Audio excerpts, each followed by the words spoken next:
Secretario de Seguridad, en torno a la operación de estas bandas criminales. Por supuesto que es grave y por eso esta noche saludamos con gusto a David Saucedo. Él es especialista en seguridad. David, buena noche.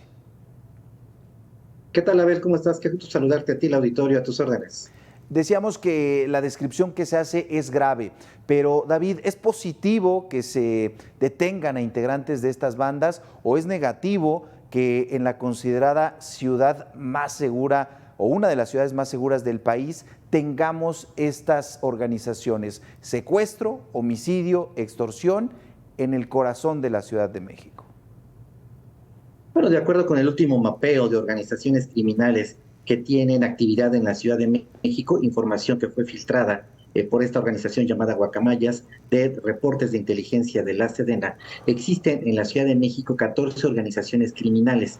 Nada más en las delegaciones Cuauhtémoc y Gustavo Amadero operan cuando menos 5 grupos, dentro de ellos la Unión Tepito, la Fuerza Antiunión, el Cártel de los Rodolfos, el Maestrín, el Cártel Jalisco Nueva Generación y los Maceros. Es decir, hay toda una confederación de organizaciones criminales que están realizando actividades delictivas. Me parece meritorio esta captura que hicieron las autoridades de la Ciudad de México de 2 bandas dedicadas al secuestro y a la extorsión y también al narcomenudeo, pero no especificaron a qué grupos pertenecen.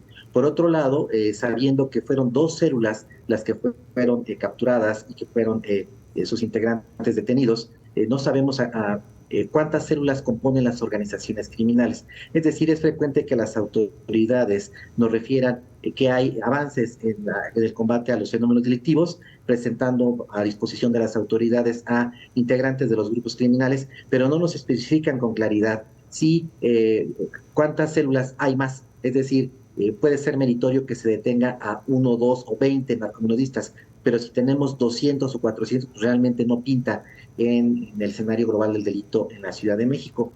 De acuerdo con la información del Secretariado Nacional de Seguridad Pública, en la Ciudad de México sí tenemos un descenso en algunos delitos. Sin embargo, el delito de la extorsión es un delito que se comete de manera silenciosa, es decir, quienes son blancos y objeto de la extorsión rara vez denuncian porque sí hay represalias. Es decir, hay una cifra negra de delitos no denunciados que no nos permite levantar el brazo y cantar victoria. Me parece, insisto, meritorio que se haya hecho la captura de estas 2 células, pero creo que todavía hay mucho por hacer. Claro, y me parece a mí, David, que datos que compartía son clave. Ya tenemos, digamos, la radiografía de cuántas organizaciones criminales están en la ciudad.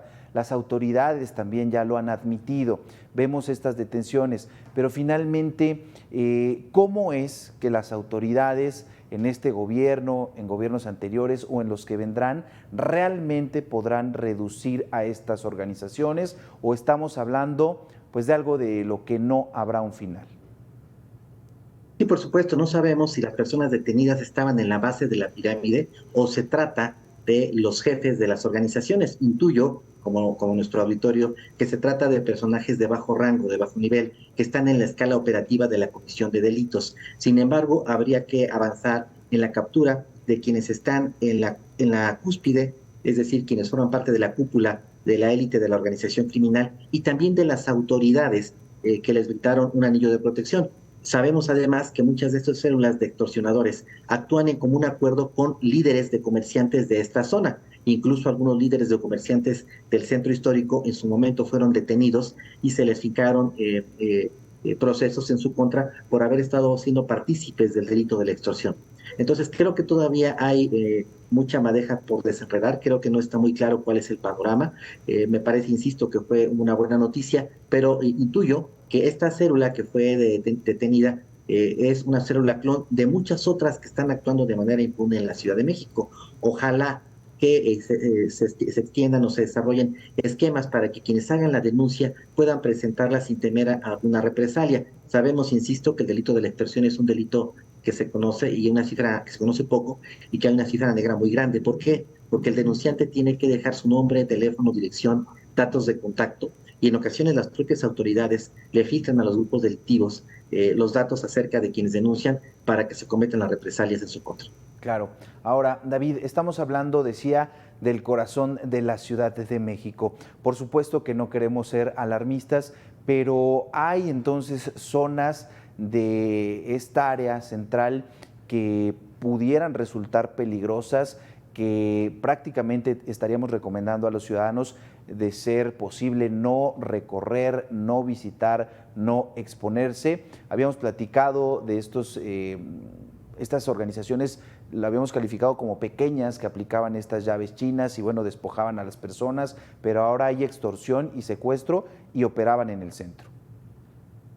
Definitivamente lo que hace falta por parte de las autoridades es que difundan con mayor fuerza los mapas de calor, las colonias, los barrios, las esquinas, las calles en donde se cometen este tipo de delitos. Después de 15 o 20 años, sabemos que en la zona de la Merced siguen operando los chineros, estos individuos que cometen el robo a transeúnte mediante la aplicación de una llave de lucha libre, una llave china que provoca la asfixia y el desvanecimiento de las personas asaltadas. Sabemos que en ciertas zonas del centro hay venta de drogas a menudeo, hay ciertos corredores comerciales en donde se comete el delito de la extorsión, hay zonas del centro histórico con centros nocturnos en donde existe la trata de personas. Es decir, el centro histórico, si se revisa a detalle, sí tiene muchos focos rojos. Me parece que las autoridades, con un afán de transparencia y de reconocer que hay situaciones que no han podido ser atendidas, tendrían que difundir en sus redes sociales de manera periódica y en los medios de comunicación